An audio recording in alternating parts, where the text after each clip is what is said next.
Do you remember what it was like to make a quick stop at your grocery store? Without thought or hesitation, we would walk in, grab a cart, and get the items we needed. The days of carefree shopping have been put on hold. At this point in the pandemic, most of us know the drill. We sit in our cars, if we're lucky to have one, while we mentally and physically prepare ourselves for entering our grocery store. But what if we had to be at that store for 8 to 10 hours on any given day?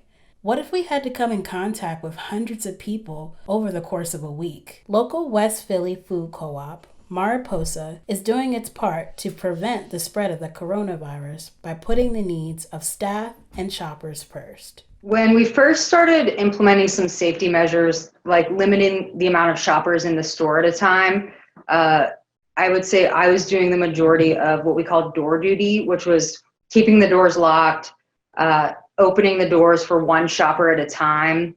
And at first, shoppers were very happy and thankful and just appreciative that we were here. But staff were getting more and more afraid to be at work and afraid to be in close proximity with the amount of shoppers that we have shopping here each day. We have since imposed more safety measures, like the barriers at the register. Staff are advised not to be on the sales floor when shoppers are in the store. West Philly resident Trish Jane, a vegan chef who has been shopping at the co-op for a number of years, told me about her experience during the pandemic. Standing outside in the line keeps you from having to stand in the line inside. So I think the amount of shopping time is the same. Initially, I did not know about the change in hours. So I had a couple moments where I was like, I can't believe you guys are closed. So I'm so used to just conveniently being able to just go there during the regular hours.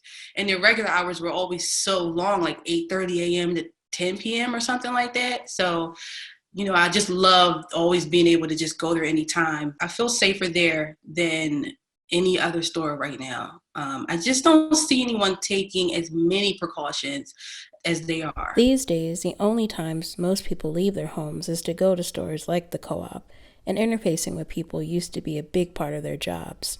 The basics of not being able to talk to people is tough. I like doing it. It's part of why, I really enjoy my day to day. And not being able to do that is really tough. I've still been going to work, so I haven't really had a ton of time to think about the core essential nature of the job itself. I wonder what will happen as the crisis kind of eases up a little bit.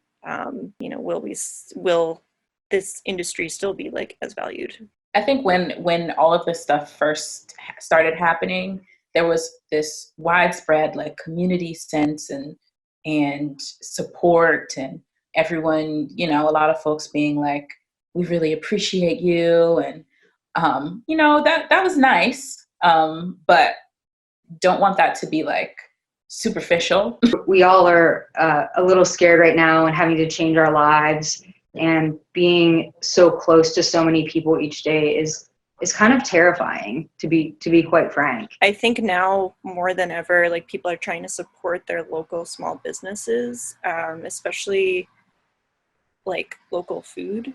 Being able to recommend new products for people and then having them come back to the store and talk about how it worked for them, or seeing them out in the community and being like, oh yeah, you're so-and-so from the store.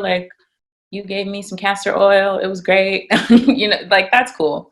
Online grocery shopping has become a necessity for many Americans during the COVID-19 pandemic. A lot of retailers have had to act fast to keep up with the demand. But for small stores like the co-op, creating this infrastructure has proven to be a challenge.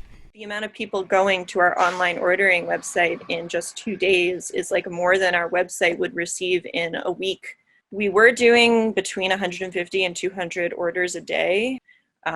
We bring the orders downstairs and people start shopping them. And then Selena starts invoicing people through PayPal.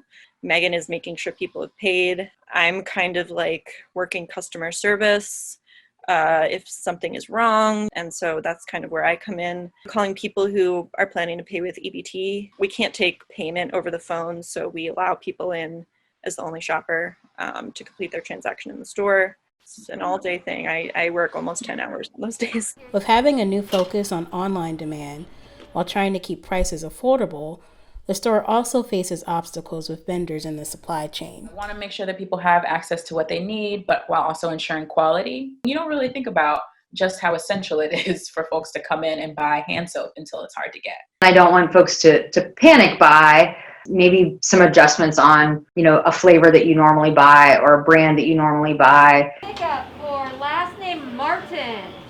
While many small businesses were not able to receive funding from the first round of the Paycheck Protection Program, Mariposa will be receiving funds. Have up to 1,000 to 1,200 shoppers in a day. And with reduced hours and limiting access, we're now around 600 maybe at best. This is going to enable us to maintain staff, at least for the next couple of weeks, maintain the hazard pay, cover the health benefits. You got it. The last few weeks have been one of loss and innovation. One thing we know for sure is that once this pandemic has passed, life will look different for all of us. With a new appreciation for the small things in life, I asked Elise and Nailah what they would do once the social distancing was over. I'm going to be around people, as many people as possible. Just spend as much time with my loved ones as possible. I don't know, go see some live music at a bar and have a gin and tonic with my friends. This whole experience for everyone is so illuminating about how much we need to be around one another. What's the first thing you would like to do once the world opens back up for us all? I'm Ariel Taylor, signing off for PhillyCAM Voices.